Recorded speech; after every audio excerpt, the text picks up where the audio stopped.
Good morning, y'all. Well, it's afternoon now, but I thought it would be fun to bring y'all around with me today while I get some stuff done. I've got a bunch of farm chores today, and I've had a lot of people asking me like, hey, now that it's cooler outside and the garden's slowing down, what do you do? So I thought it would be fun to take y'all around with me on a full day of farm chores. So the first thing I do every morning, which I've obviously already done for today, is let the birds out, feed them, do their water, and fill up the duck pond. And then I kind of take a walk around the property and make a list of what I need to get done that day. So for today, that's going to be mulching the leaves and pine needles behind me with the mower, bagging them up and tossing them into the chicken and duck run because the ducks have seriously muddied that yard up. I'm also going to be mucking out the coop today and putting in new shavings. Prepping the garlic bed to have garlic planted in it tomorrow, which I'm going to be doing with my best friend Whitney. I also need to sow cover crop onto the empty garden beds, and I'll talk a little bit more about what I'm planting and why I'm planting that when we get to that point. I also need to clean out the brooder that's in the garage so that I can move the chicks outside at the end of next week. And I'm also going to be doing some more work on the garden fence today as well.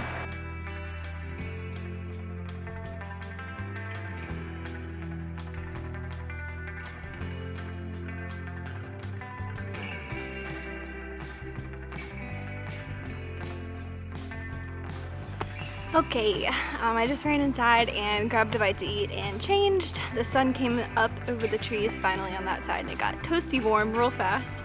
But as you can see, I've got a homemade mulch down in the wettest parts of their run, and the chickens will help me scratch that out and spread it out evenly. And then we'll see how it looks next week. I might do another layer next week, but they actually won't be in that run for much longer.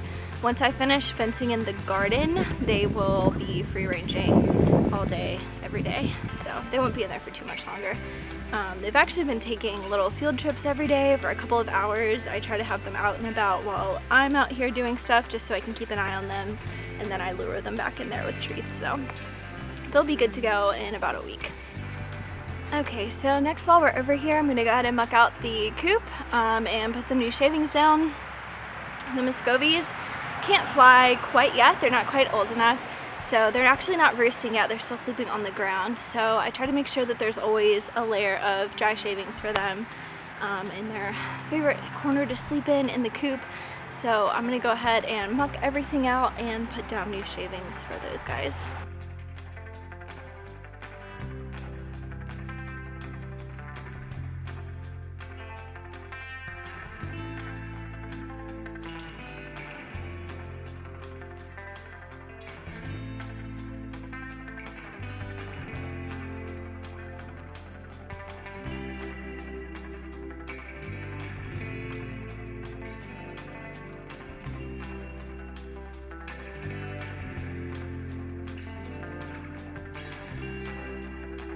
Okay, so that's all done. I'm gonna take this last load over to the compost, throw it over there, and then we'll get started on our garden stuff. Okay, y'all, so this should be a familiar scene for you by now. I'm obviously out here in the garden, and I'm trying to figure out where I want to put these garlic bulbs. I'm kind of thinking along this side over here, because that side gets the most sun and the most drainage. So I'm kind of thinking like in the vicinity of where that okra plant is, which is right there. So I'm gonna put down cardboard and then like sticks and leaves and mulch and stuff, and then I'm going to fill the rest in with compost and go ahead and get that bed ready for planting garlic. Okay, so I'm gonna be using this old overgrown bed that I had squash and melons in earlier in the season, and to really put the kibosh on the weeds, I'm actually going to basically build the whole bed from scratch. So I'm gonna put cardboard down on the whole bottom, put the raised bed frame over top of that, and then I'm gonna fill it with sticks and leaves and stuff halfway, and then top the rest off with compost.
I just saw a bunch of fire ants in the bottom of the wheelbarrow, so now I'm like paranoid that I got some on me.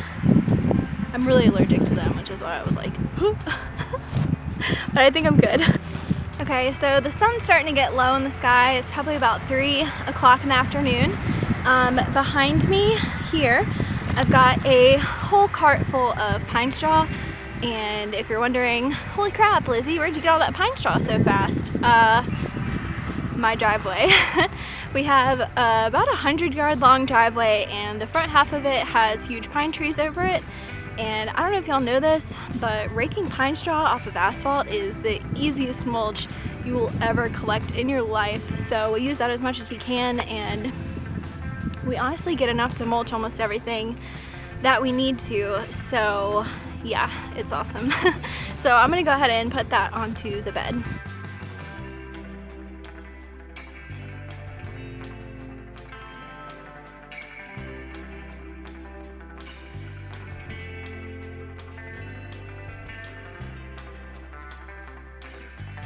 Okay, next and final step is, of course, actually putting compost in there. And I know that the straw looks like it's really full right now, but it'll compact down once I get the dirt on top.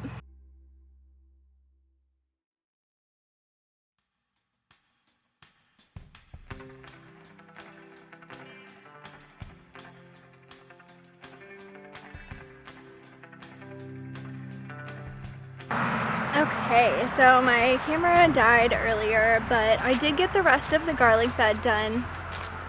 There's a couple of things on my to-do list that I'm not going to have time for today, but I did want to show y'all how the garlic bed turned out, and then I'm also going to toss the cover crop down onto the empty beds and talk to y'all about that for a little bit. Okay, so I'm all finished with this bed. I'm gonna go ahead and show it to y'all, and then I'm going to be putting down cover crop on this bed right behind me, as well as one that is out of frame right now, and I'll tell y'all what I'm sewing and why. Okay, so as you can see, I've got a nice thick layer of compost down over that pine straw. I'm gonna be planting garlic about this deep, about 2 inches deep, so plenty of soil in there to get that covered up. And then after it's all planted, I'm going to be putting another layer of pine straw over it to help mulch it in and basically tuck it in for the winter. Okay, so these 2 beds behind me are getting the cover crop, and what I'm actually planting is a pasture, forage, and fodder mix. It's got barley, oats, wheat, clover, and a bunch of other stuff. I'll put the whole list of everything that's in the mix on the screen. And the reason that I'm planting that, it's not a traditional mono species cover crop. I actually wanted to plant a forage and fodder mix because I'm gonna be rotating chickens on these beds throughout the winter. I've got 8 chickens in the brooder right now, and once they're ready to live outside, I'm actually going to be building them A-frame movable coops with runs attached. So I'll be able to move them up and down all of my empty beds, and they're actually going to help me weed everything out really well before spring.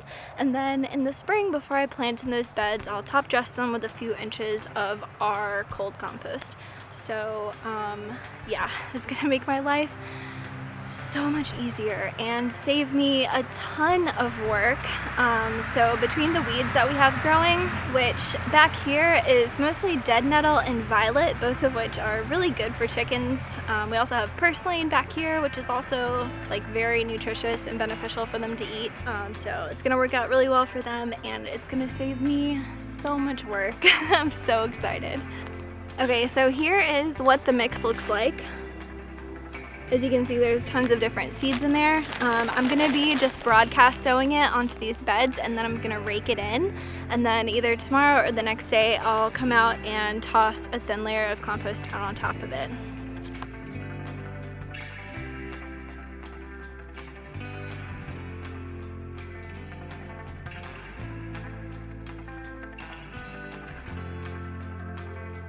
Okay, so I'm gonna go ahead and rake those in, just kind of gently work them into the soil, and then in a few days, I'll go ahead and put a really thin layer of compost down over them.